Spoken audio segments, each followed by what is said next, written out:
All right. Hey, guys. Thank you for joining us for another episode of Cloud City Cover. If you saw our first two episodes and you found it in your hearts to come back, that means the world to us. We're trying to figure this out. We're brand new. We have no idea what we're doing. We are certainly, running before we're crawling. So, yeah, thanks for showing up. I hope you get something out of it. We're going to talk a little bit about rediscovering bands, rediscovering love. Come along with us. Anything you hear about 13-year-old girls, just disregard that. He was 13 at the time. We were kids. I was also 13. It made sense at the time. Anyway, I hope you all fall in love today. Appreciate Enjoy you it. guys. Peace. All right.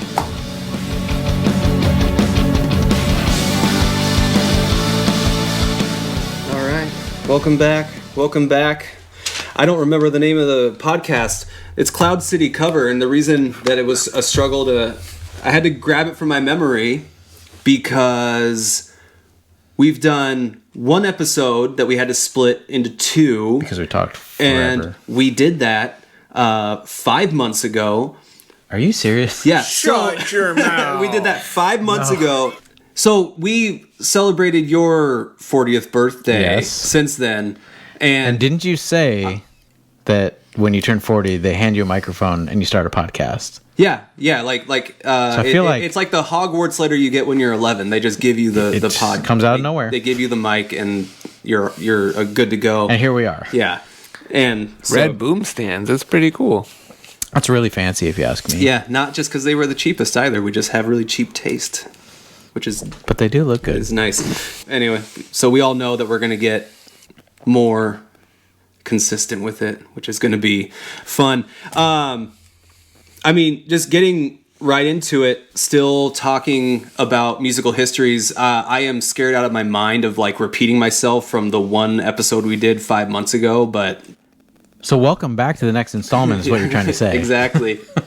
But something that struck me within the last 5 months that came across my feeds was that the Weezer Blue album just turned 30 years old. And that makes me feel incredibly old, to be honest. Yeah. Because that's retro now. So we were 10. I wasn't even really...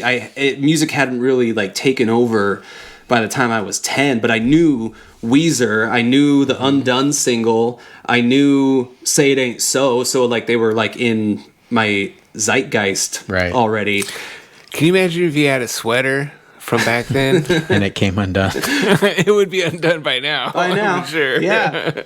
No, but so the reason that it struck me, the reason that it was so front of mind was that was the record that I can associate with my first, I call it love, but my first major crush. Oh, right. When I was 13 years old, there was this girl, she was also 13. It wasn't creepy, but she happened to be... That sound weird now. So we were in... It didn't sound weird until you said that. Until I mentioned it, yeah. But the thing about it was we had just started middle school, right? So new school. And she didn't... I had never met her before. Civic, shout out. Shout out, yeah. But we happened to be... for the first semester, all 7 classes were exactly the same. So when I was trying to find my next class, all I had to do was find this super this super hot 13-year-old. Yeah. So anyway, it made me think of that because when I realized that this was my first crazy crush where my stomach hurt for no reason, and it was just it was the most upsetting and amazing experience that I had until then. And so I kind of associate this album with that girl, and so I was curious if you guys kind of have that same experience where it's I was saying earlier that I hadn't experienced heartbreak, so I hadn't experienced any of the ups and the downs, which that record is essentially about. And on top of that, being a loser, which is the easiest thing in the world to identify with. Yeah, and so it all of a sudden this record that I'd had in my house because I had older brothers for 3 years or so, like just meant the absolute world to me. And yeah, I was just curious if you guys had an album that made you think of your first. Is the Blue Album the one with the In the Garage song on it? Yes. That song is so good. It is. I mean, the whole album's, a masterpiece. Right, but that song for me personally, the garage is really, like my personal place, my personal special place where, whatever. Anyway. Yeah. I didn't know what a 10-sided die was, but yeah. I think it was 12-sided die. Yes, because it's Dungeons and Hey, Dragons. we gotta Josh get is this. Josh is gonna text you and be like, "Dude, what the?" Get it right in the comments. And speaking of comments, don't forget to like and subscribe. Now, Thank you, Marvin. To answer your question, yes. Good talk, Joel. Yeah. No, I would like to. I have I'd say parallel because it's the same. It's the same story as yours, but replace your first crush with my first crush, and No. and what happened was what? no, like you thought she was a good 13. I thought your first crush was so hot. Okay, so this 13-year-old told me that I probably liked Rancid at the time, or maybe I was aware of who Rancid was, but she told me like Operation Ivy was way better. That was who, Lars and I think Matt and I had a girl that told us the same thing. Oh, okay. Yeah. It was like, or maybe it was the same girl. It was, for sure. It was like the same people as Rancid, except some other guy, who's not in it anymore. Anyway, this was Operation Ivy. I loved it. I loved everything. Like I just like. I had the the vinyls. I listened to it all the time. And was it any good? Yeah, it was pretty good. It's pretty good. But really, I liked her. Yeah. Well, that's the reason I got really into Real Big Fish was because of a girl. Yeah. Like I saw her. She was listening to it at Hot Topic, and I was like, all "This right, sounds awesome." That's my new favorite band too. Right on. Well, for You're a me, sellout. it's maybe a little bit kind of overused at this point if you watched the first episode. But Dude Ranch, because the same girl that told me Operation IV was way cooler than Rancid, gave it to me in middle school, I don't know, 7th grade or something. I was like standing in front of my locker. It was my birthday. Gave me Dude Ranch, popped it in my Sony Discman. And just like, I think I was late to class because I was just like, that like the beginning of the Eminem song, there's like rain on the window. I was just like cuddled up with this album. But And the first lyrics on that are, I know I'm pathetic. This is foreshadowing. Because obviously that didn't last very long. But Waggy though, like, so it's like culminating.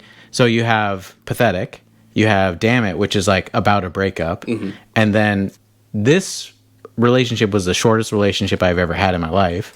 So, and then it gets to Waggy, which is like this is probably the most somber song on the album. And then I was like, yeah, this is it right here. What's funny is not that long after is when we broke up. So for me, it was like the love and the heartache together, like all right in one little package or whatever. And that we talked about the last time. It was like, that's a front to back album through and through. I feel like so is the Blue Album. It's just incredible. Yeah. You can listen to every song. Yeah. So. Yeah. And there's no desire to be like, I'm not really into this one right now. Especially when I was like, I don't know. It's like you weren't, Weezer wasn't, they were singing about what I was feeling in my heart, but like... You didn't know how to put it to words. Yeah. Kinda. But even the words didn't make sense because like I was saying, I hadn't experienced the gain or the loss, but I was like, this is my future. As far as you know, because what's happening right now, what's happening right now is going to destroy me as a person. It was too much. In fact, I was thinking to myself that like it's so unfortunate that we have to have those feelings at such a young age. True. Because now we have teenagers. It's weird to think that they might have those feelings. I'm that's the problem. Is they? It doesn't seem like it. They definitively do. I didn't run to my parents and be like, "Mom, you'll never guess what." Yeah. I won't stop listening to this record. I'm gonna go through my son's playlists right now. So another funny thing that comes to my memory when we talk about the Blue Album is that this was in the 1990s, and Shut up, Marvin. Go with me. No. Join me back in the 1990s when my recording of the Blue Album was on a cassette, maybe from a CD. I don't know, but I can tell you that the Surf Wax USA song, that That song, was my jam.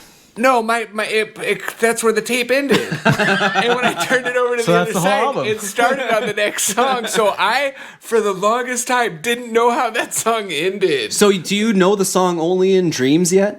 Yeah, you know what I'm saying? You got there. Like the You other got side on the other of the side. tape went to the next But his song. Surf Wax didn't end. But that song, I only had the beginning of the song and the whole breakdown, or the bridge of the song. Yeah, I didn't know what it sounded like. The first time I heard it, it blew my mind. I always thought that lyric in Surf Wax was dumb, like it's rolling up like a bottle of beer or whatever. And have you seen the guy on TikTok or wherever, he goes and swirls a beer and it literally swirls up and he drinks the whole thing in a second. When I saw that, first of all, amazing. But second of all, I was like, that might not be exactly what he was talking about, but I was like, but I kind of get it now. Weezer finally makes sense. Yeah, obviously 30 years later, I was like, I get it. I totally get it now. It's all coming together now. Absolutely. No, but you brought up cassettes. It's wild to think that was in the 90s. That was normal. You kind of sought them out. You knew they were lesser than CDs, but we didn't have CD players were not universal. Not everyone. Back then, you couldn't make a mix CD. It's called a mix tape. Yeah. Not a mix CD. Yeah. It's just this is a whole thread. We could do a 2-hour episode on the value I think that is missed from buying. It could be a cassette, a record, a CD, and sitting down with it and listening to it for the first time with the sleeve out, reading all the lyrics, looking at the artwork. But now you don't even buy it. I don't even care. You don't even buy the digital download. You buy a streaming service. Exactly. You got Spotify. I don't. I don't buy anything from that band. Most people, that's normal now. Yeah. I was actually just talking to a guy today. So he's younger than me. He obviously doesn't buy records. That's weird. And I was talking with him about the process of sitting down with an album, just like you're talking about, and listening to it and looking through the liner notes, reading the lyrics, looking at the pictures. That was a big deal for me. Pictures. It wasn't a passive experience. No, you're doing it it was very engaging. Dude, the Tool Anima CD, it had the behind the CD, it was black. But if you pulled it out, there was artwork. There was hidden artwork behind there. The cool ones were if it had artwork behind it with the clear. The really cool ones were if it had secret artwork. That's how you knew. And you got to be the one person that told that one person your friends that didn't know. Yeah. Oh, you haven't even seen this dude? Oh, dude, you're missing out. Yeah. Yeah. So what's funny is I was explaining all this to this guy and he was like, that's so weird. He doesn't even buy albums. I'm the one holdout, and I have irrational reasons for why I buy them. Most of it is having been a musician, trying to make some money off of people buying things. I want to support them, so I'm I'm going to send them my money instead of Spotify, because honestly, Spotify doesn't pay garbage. Yeah. So I feel you owe it. Yeah. It's like a person who, I don't know, works in construction, but then it's someone's going to do work on your house and you're not going to stiff them. Yeah. Here's the problem, and the reason I brought it up was because and I think your favorite band in the whole wide world, Strung Out, has a very recent record out within the last couple months. I think it came out in April, 2 or 3 months, probably. And I haven't listened to it. And I haven't listened to the whole thing. But there would have been a time when I would have bought the record, I would have sat down, I would have blocked out 2 hours of my day to listen to it don't talk twice. to me, I'm listening to it. Yeah, no, I'm busy. But now with streaming services and things of that nature, it's more this is just a passive thing. This is the thing I do while I'm mowing the lawn. This is the thing I do when I'm doing something I don't like to do. But yeah, it certainly, it took away from like, no, I have to sit down and I have to listen to this because It's that active process. It's you're like, talking I about. love this band, I'm enjoying it. So saying have to doesn't make sense, but to sit down and to really engage with a record, those days are gone unless people are seeking it out. Mm-hmm. Well, maybe maybe the artists need to do a better job of, capturing your attention. You just hit me hard, Okay. dude. You just hit me feel hard. called out Like by if that. some music was, if it was good enough, it would grab your attention, and if it didn't, it would grab it'd grab Joel's attention, and he'd tell you, like somebody would be like, and that's how it used to work. this is good. But right now we're in the age of content. There's no more art. It's all content. We're also in the age of 40, so I have to give that part of the... No. But no, I, I think like he's the right, same though. music because music used to be good. You're lying if you say that you don't just sit there and like swipe and scroll and like that's how we find out about almost everything. Yeah. And in fairness, the 3 strung out songs that I've heard off that album, because it's my favorite band in the world, I started hearing through like a scroll thing, and like I was like, oh sweet, and I like heard like a clip of it, and then I went and listened to the whole song.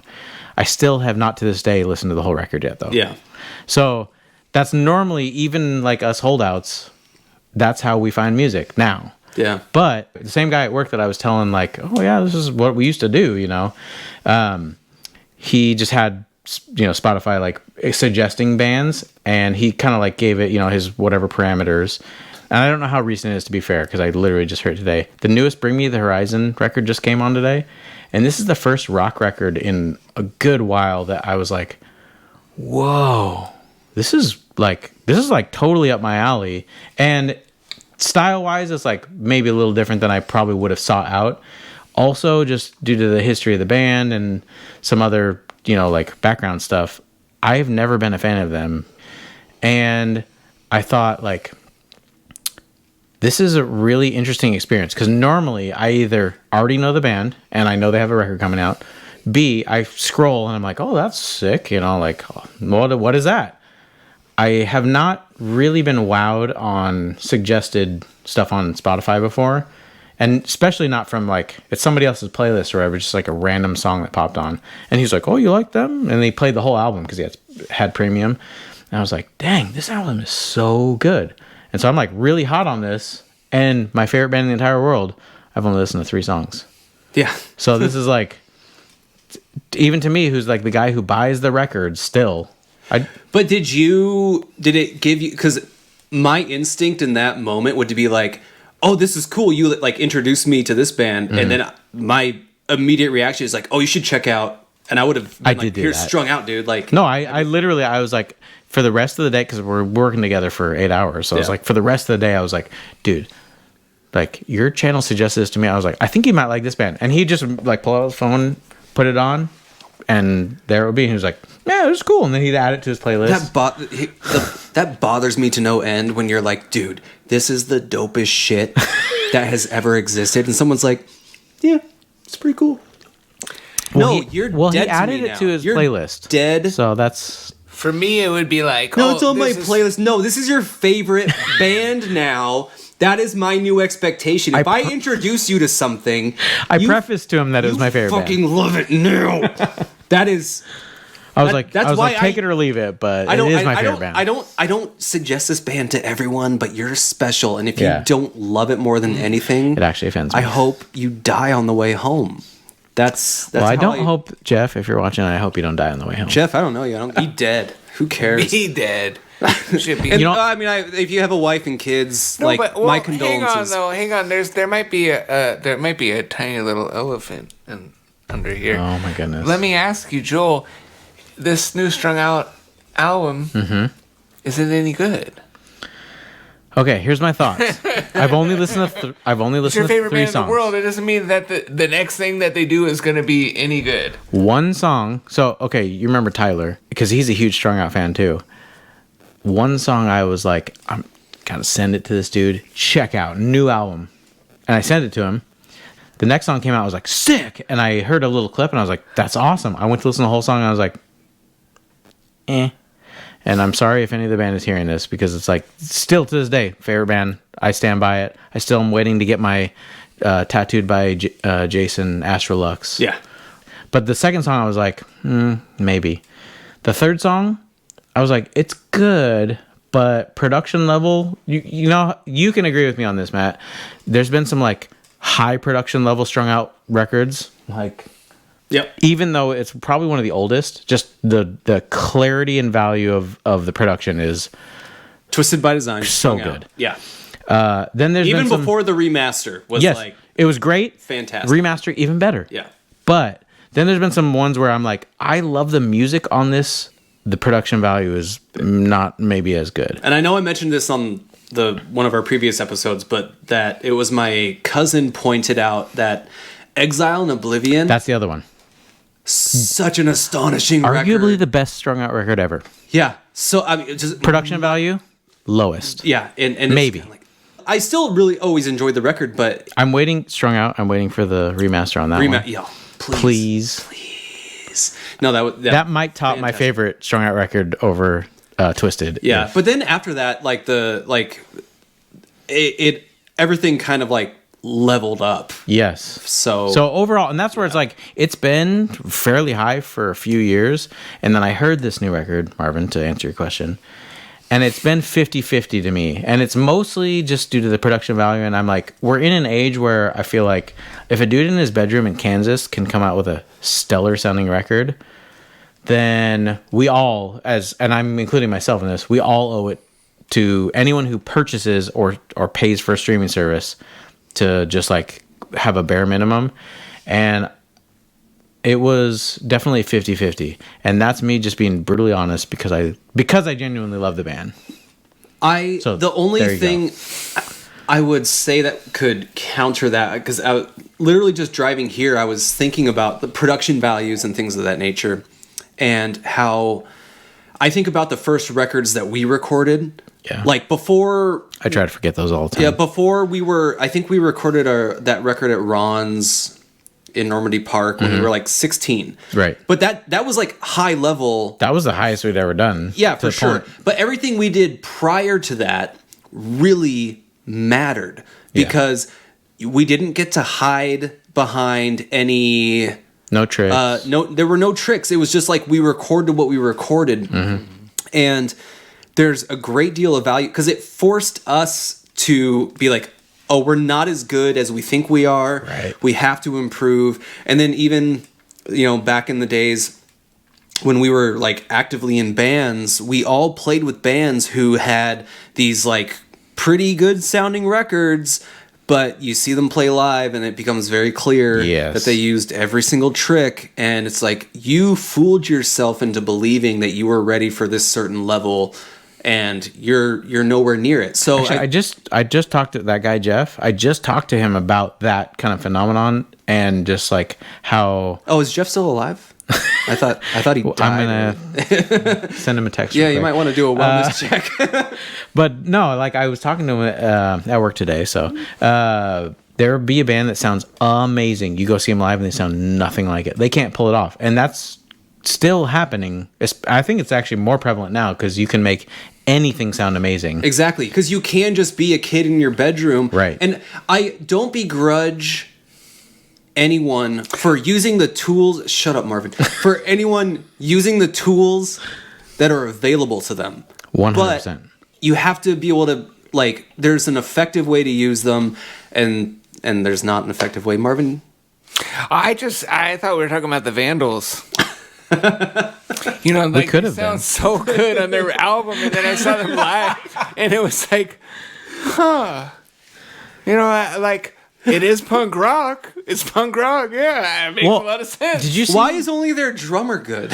So Did you good. see though? Josh There's a I wouldn't call it viral, but a very circulated clip of Fat Mike talking about how he's like, you go see this other band or whatever, and it's like if they suck, it's like, "Nah." And if they're out of tune, it's even worse. He's like, if you just tune, you can be so sloppy, and it's like it's kind of okay. It's like it's punk rock, you know. And if you can play to a click, frankly, Yeah, I know that might not be like a punk rock mentality, but Yeah. tuned and play to a click, it's just that changes everything. It's just there's a tightness to Yeah. it that To be honest- you're gonna be able to pull off. Like Yeah, you'll be able to pull it off. Yeah. You'll be fine. No, and speaking from personal experience, it's like when we think of like our history or whatever, when we didn't play to a click because we probably couldn't. Oh, no way. Yeah. And it still sounded pretty okay. But like we took those same songs and maybe some foreshadowing also. But when those same songs are just put to a click, mediocre songwriting, mediocre performances, and it's in tune and to a click, sounds pretty awesome. Not too shabby. I'm not gonna lie, So it's like that does wonders for an album or an artist or especially a live performance. Especially for a live performance. But the alternative to that is I bring up Strung Out again, and they didn't, especially live. I mean, I can't imagine, because they put out a live record that was not to a click, right? But there's a tightness that band has, and the BPM is just however fast Jordan could play, right. That's how our first band, Straight Line, was able to play tight. Was like the click was me, but it was just however fast I could play. That was it. I think the thing that we got early on was, if I just play to you, then at least we're together. It doesn't have to be perfect timing, but at least it's together.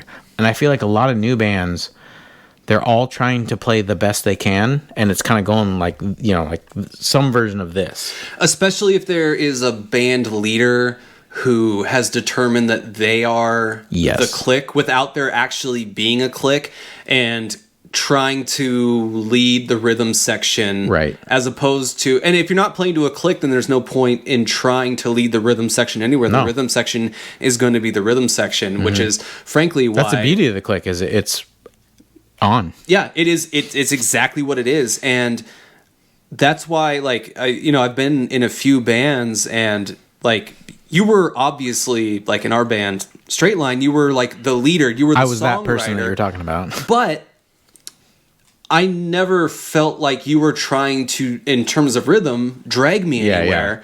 Because you understood that general concept. So it's like, if Matt's playing faster, I'm playing faster. It is what it is. Yeah. And then, like, we would butt heads, like, if we were going to talk about it afterwards or something. Yeah, that is what it is. But like, but we also were kind of always on the same page in terms of like I said, like the BPM. If the fastest I could play was 210, then our songs were written at 210. Yeah. So I mean, sliding scale.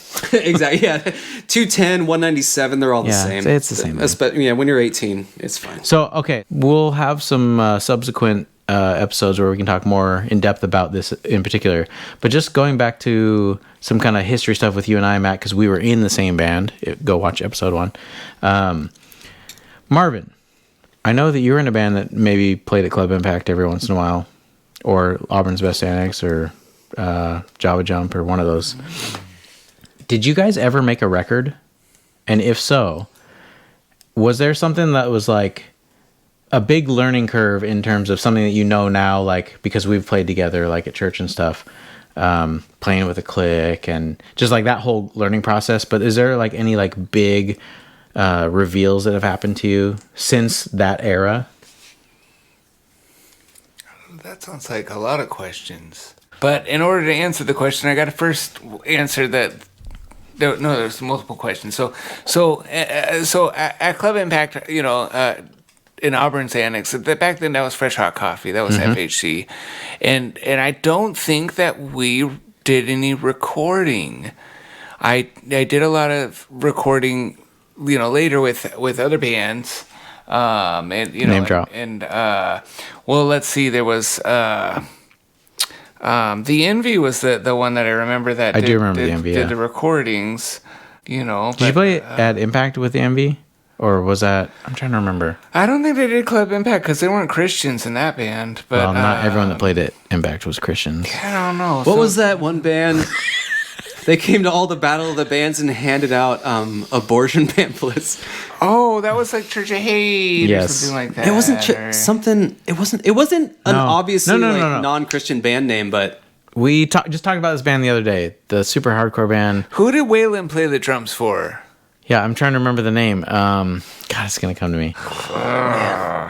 They were a fun band to watch, though. No, They no. were really okay. good. Is the band that you're talking about Divinity of Truth? Yeah. That's what I was thinking when I said Church of Hate, Divinity of Divinity Truth. of Yes. Church of Hate, Divinity of Truth. Yeah, I remember Derek every time was like he'd like storm off like Divinity of Truth. That's what it was. He was just mad that they were really good.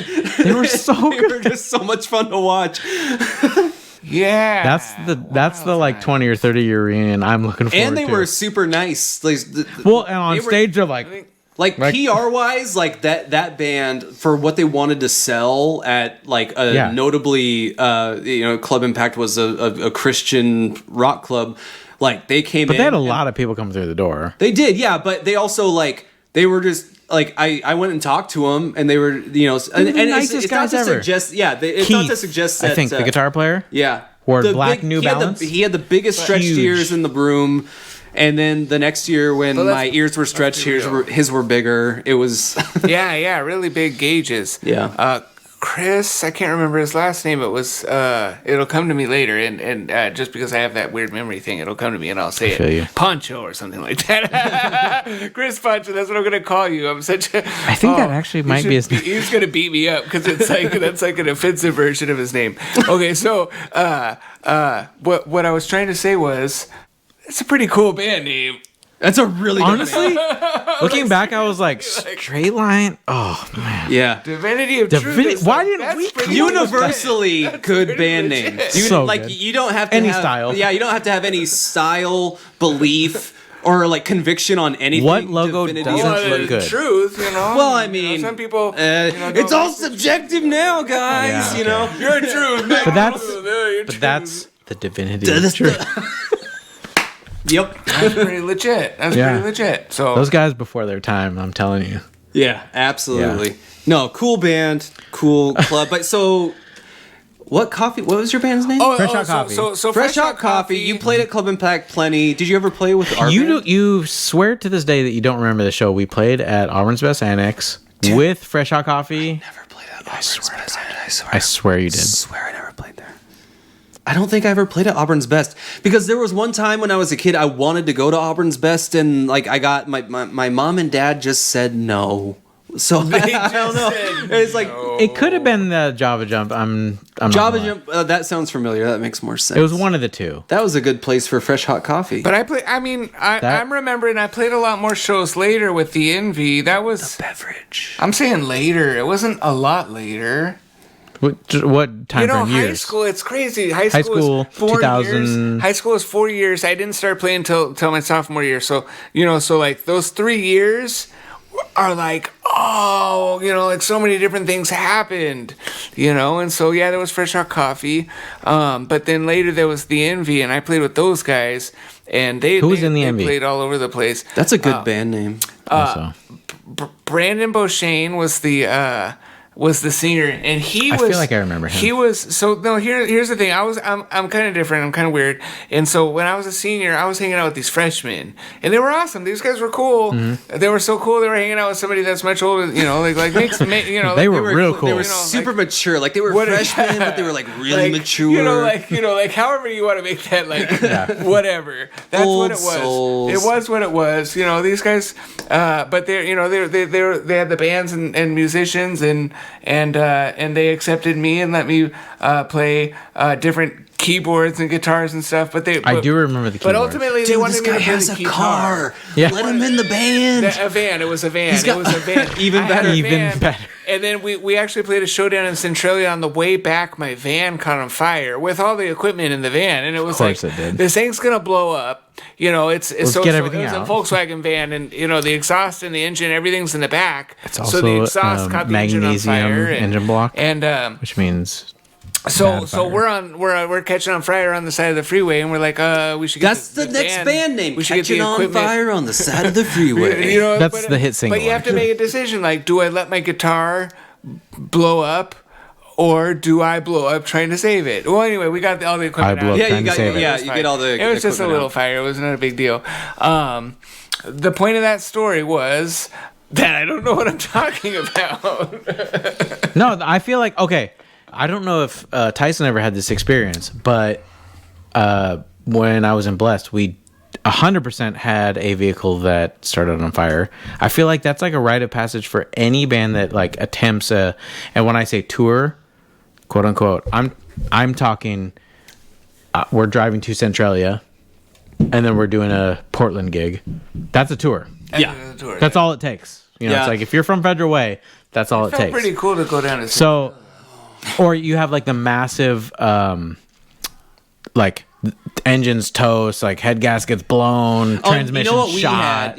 What we had, and I'm almost positive I found a way to talk about this on the one episode that we've done, but so on the biggest tour we did, it was a 6-weeker around sort of like the perimeter of the United States, which is we left with Thick as Thieves. Was that one of the bands?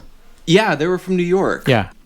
So my most vivid memory is that, you know, we had, I think there were 5 guys in the band and then one nice girl. I don't know why she was there. We didn't because she was nice. We didn't need a merch girl. We needed a merch fella, but didn't you have one for the West Coast side that was like a slinger? Didn't you set us up? Oh yeah. Yeah, that Taco. kid. Yeah, yes! We found him in Arizona. Okay, so it's all coming together. So anyway, we have the band. There's I think 5 people in the band at that time. We've got Taco. This because we had to go to malls to sell our CDs. I have a very vivid memory of this. He just is like, dude, you guys are selling CDs. Let me listen. And he listens to one song. He's like, dude, I got this. And he grabbed all our CDs, and we left that mall with like $700. Like that dude was a hustler. And he was MySpace famous. Like he was a MySpace brought him out to like events and stuff like that. That was his deal.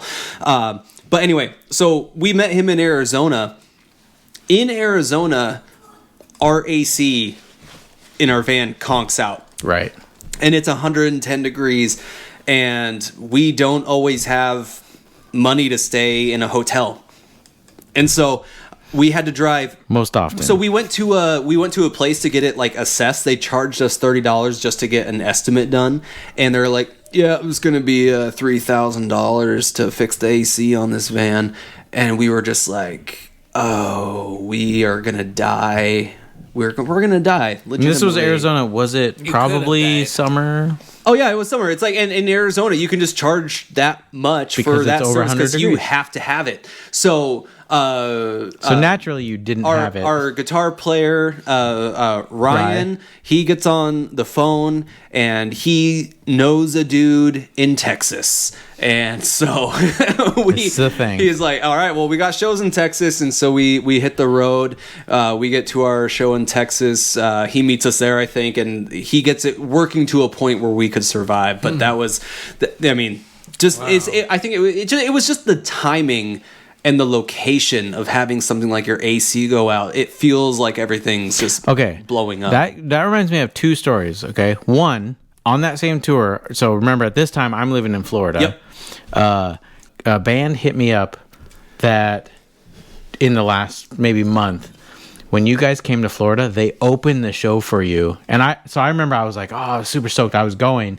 And then I found out that this band that I was recording at the time was opening for you guys. So it was like this big old, to do. Yeah. 2 of the guys just hit me up in the last month though, and they're like, "What was that band?" They couldn't remember your name. They just wanted to remember the name.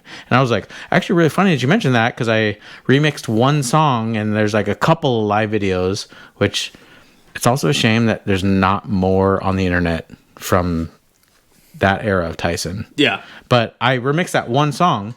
And so I was like, well, here you go. And the dudes were like just ecstatic. They're like, I've been thinking for like the last 15 years, what was that band's name? But the real story that I want to talk about was, when me and Ian, who subsequently went to go play in Blessed later, were in this other band when I was in Florida, Neverending Story, mm-hmm. we got the opportunity to open a show for Blessed. And the bill was insane. Bless was headlining. My Children, My Bride was like the second headliner. And then it was opening A Day to Remember, A Skylit Drive, and there's some other really good band. So we got the opportunity to drive from Orlando, Florida to Mobile, Alabama to open a show for, you guessed it, 25 minutes. Oh my gosh, yeah. So we have a Ford Econoline, something or other, like from 1970, and we're like driving on the way there. And this is the South in the summer. First of all, it's 100 degrees. It starts raining, of course, as it does at 2 p.m. every day. It's somewhere like almost into Mobile, and the windshield wipers. The whole city sounds like a trailer park. You're not wrong. And Ian, you can correct me in the comments if this is not true, but it's something to this effect. I feel like one of the windshield wipers broke off. The AC stopped working. So the driver, I can't remember who was driving. I know it wasn't me, but like one of the other guys in the band was driving. And he rolls down the window. It's a 1970s Econoline, so it's like this. And sticks his head out while it's raining because he's like, we're going to crash if we like... Oh gosh, so he's driving like Ace Ventura. Yeah, exactly. Yes, literally just like that. And like, like rain in the face, so bad. We finally get to the show. We play a show or whatever. And then I think there was some other problem with the transmission or something else. Some other problem. Like the car is just like dying one by one. But we finally get to the show. We play. And it was like same scenario. We're just like, oh, shoot. What are we doing now? And so we like go to the mechanic and they're like, as far as they're concerned, we live in Alabama. Yeah. And they're like, so that's going to be $5,000. And we're like, what? Yeah. We got like paid $200. Yeah, like, dude, that's not a number. That's, yeah. So we were just like, I don't know what we're doing here. And like one of the guys is like, you guys, he like takes us aside. He's like, you guys, I bought this in my name. Like, what are we doing here? Like, are you gonna all pitch in? And we're like, no, we don't have that. We actually don't have any money. Yeah, we can't invent it. We spent it coming here. Yeah. So yeah. Anyway, that whole, when I think of that tour, when you guys were heading didn't you went all the way to Florida and then I think you played in New York because of Thick as Thieves. But when I think of that tour, I had around about that same time almost the exact same experience on my own. I was just like, oh my gosh, do I want to do this anymore? Yeah, I know. Yeah. I remember when it happened, I was just like, it was also, we'd only been on the road for like 2 weeks and I was like, this is too early, man, for this to happen. But I at the same time, like I was still so like young and energetic that, and I was like, we still have another show to go to, and there's going to be 12 people there too, so this is going to be an absolute blast. So I'll take this moment to say to any young aspiring artists out there, you will at some point get to a tour, and one of these things, either the van on the side of the road on fire, the windshield wiper breaking off and the AC breaking, or you'll be somewhere in the summer and the AC will break. Mm-hmm. Or in the winter, the heat will break, It could be that too. There's also that experience. But one of these things will happen to you, guaranteed. So you said something earlier that I had to expand on. You were mentioning, like, here were the headliners. Can you believe that these were the opening bands? And that's something that I love remembering. Ooh, nice. Because I watched the band Good Charlotte open. They opened up for Phoenix TX, who you don't know. You should, but you don't know. They opened for all Phoenix of it TX, good, but yeah, why? It was called the Graceland at the time in Seattle. It still is to me. And in addition to that, I watched them open for MXPX at the Showbox in Seattle. Like there was a year where they were just like this featuring act, and they were already on. I think the major label that they would have broke big on. Yeah. Because I'd already, like, the reason I knew who they were was because I'd seen their music video, like, on, MTV, the Ocho or whatever it was. But, like, it was just, it's wild that, these guys end up in the stadiums that they did. And kudos to them for doing it. But that. Also, one of them married Hillary Duff. So it's like, if you don't know anything else, you should at least know that. I thought one of them married Lionel Richie's daughter. One of them did. All right. They're twins. They're two of them. Well, I know they don't look anything alike.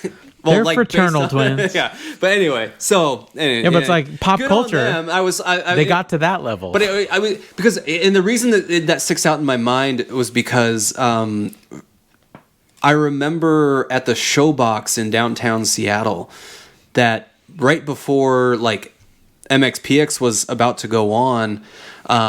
Is it Benji, the tattooed one? Mm-hmm. He was walking around in the crowd like he was a normal person, but like our friends Sienna and Kim and Ashley, they were like the trio of gals at the high school, you know. They all stopped him and like chatted. And I was like, that's so cool. We're like we know them. I was so like impressed with that. But anyway, it's wild to think of a band with the pedigree of Good Charlotte, but at that time, just being kind of like just walking around and being normal people. So anyway, when you talked about opening bands that ultimately became headliners, I have another, and I want to say you were there for this one, but I have another one that's like basically. Wait. Let me just. Oh, you tell your thing. In the 1990s, I saw this band, No Doubt. Anyway, I just wanted to say. Weezer, who's in that band? Weezer opened for No Doubt.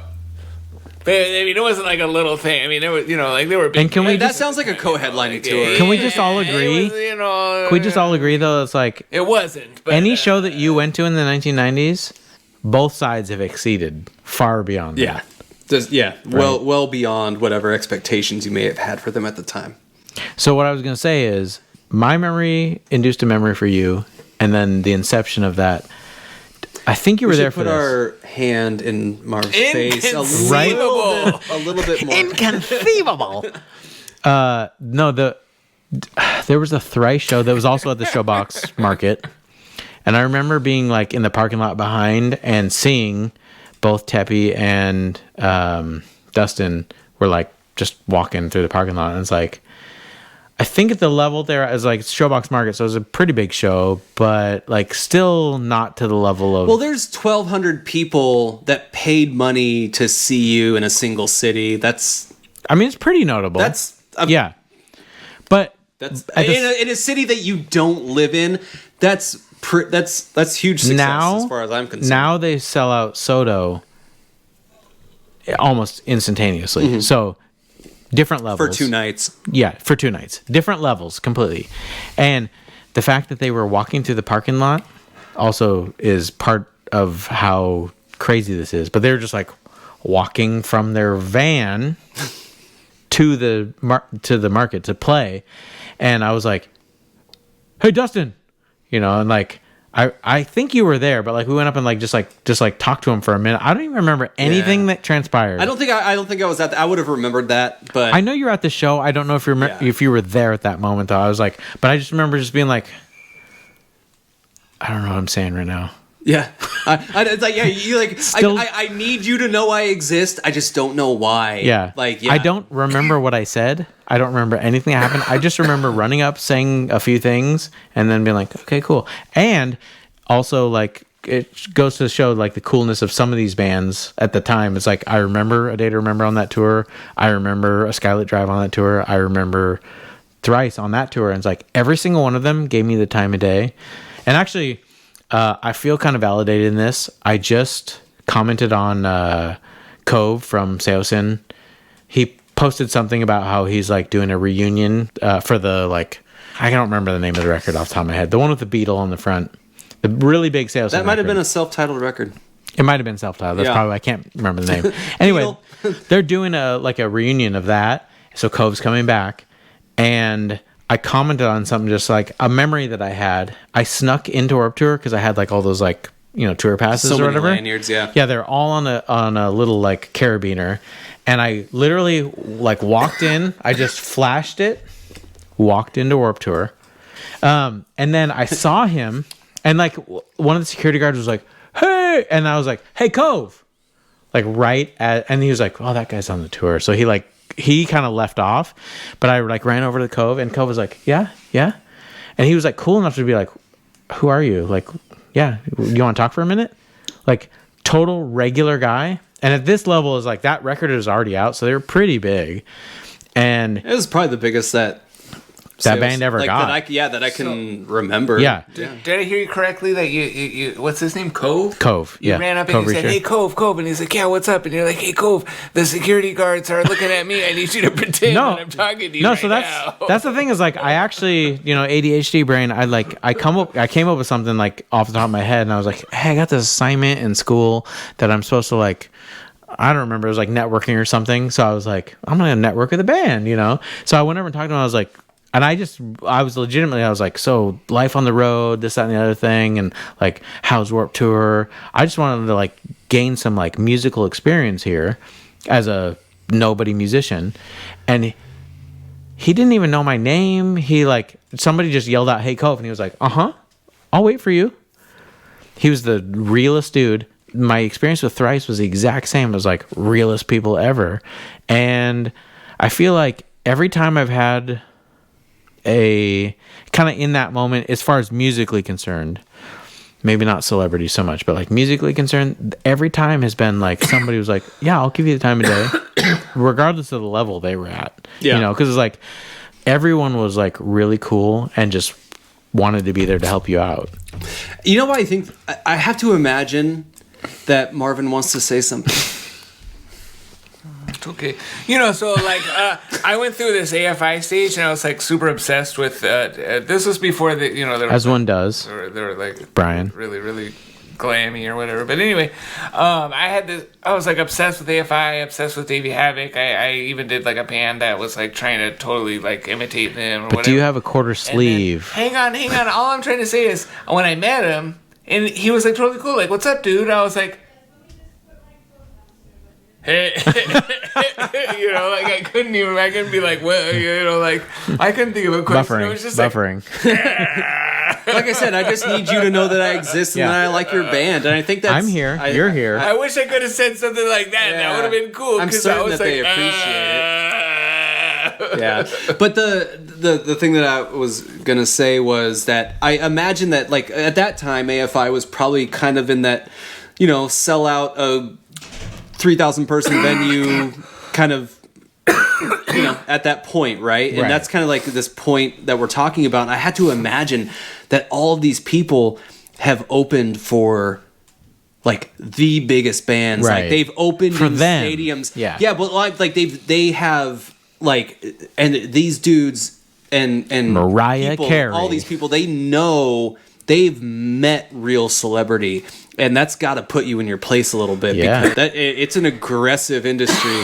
Like, 100%. Yeah. And that's where, like, same for me is like, I have played in maybe even like where it was like co-headline kind of stuff where I was like, I don't feel like I deserve to co-headline here. Yeah, there's no reason I should be here. And that definitely, for me, put me in my place where I was just like, I'm so humbled to be here. And actually, what's funny is like a couple days ago, like a Blessed fan just hit me up on Instagram and we were just chit chatting about this, that, and the other thing. But he was like, it was really cool that you guys like came out and like you hung out at Burger King and talked to me or whatever. And I could have been at a certain point where I'm thinking of some people who I know who, and you might be thinking the same people, who like at very low levels were like, why are you talking to me? Yeah. But then it was like, I was doing some like pretty okay stuff. And I was just like, I am so grateful to be here right now. Yeah. Like, this is just the most humbling experience I've ever had in my life. And now that you say that, when I think of like these bands like Thrice and AFI and whoever else, it's like, they probably were just like, oh, I'm soaking it all up right now. This is so much bigger than I am. This is amazing. Yeah. I want to talk to you for as long as I can because this is amazing.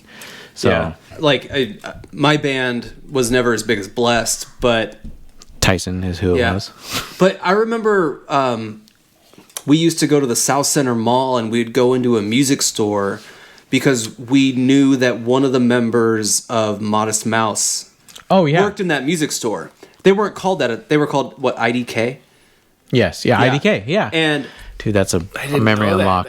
That's a memory unlock right now. And so the coolest experience that I really ever had was people coming. I worked at Lids at the South Center Mall, and I had people come in with drumsticks that I threw out at shows to get signatures, and I was You're like, I was like, dude, that's a lot. Crazy. That's, I mean, because I, like you said, I don't deserve that. Yeah. Like, I'm just lucky to be in the band. Yeah. Like, I didn't appreciate it as much as I should have at the time, but you know, I certainly like look back on that and I'm like, dude, I was just lucky to be there. But, dudes, I think that's a good time to cut it. We should stop talking. So if you've made it this far, like Marvin said, do us a favor, because especially at this stage, like, comment. You do like it. Yeah. Push the button. Push a button. Like, Is that comment, hard? share, subscribe. That's the big thing right now, because to date, we have 5 subscribers, and I think 2 of them are me. And I think one of them's you. I don't So- think I've subscribed yet. Well, Nothing. do better, okay? Yeah, absolutely. But yeah, do all the things. It really helps us out, because it's like, this is a thing we're trying out. We're all 40 now. Somebody gave us a microphone. We're doing this. Got the red stands. We have the red stands. Okay, at this point, we're doing this. You got the red stands? Does your podcast have the red stands? Yeah, you need to seriously examine yourself if it doesn't. So, That's gonna be the name of our production company, Red Stands. Red Stands. So thank you for coming. We really appreciate it, and look forward to the next episode. I'll see you Let's next do time. it. Bye. Cheers. Buenas noches. Salud.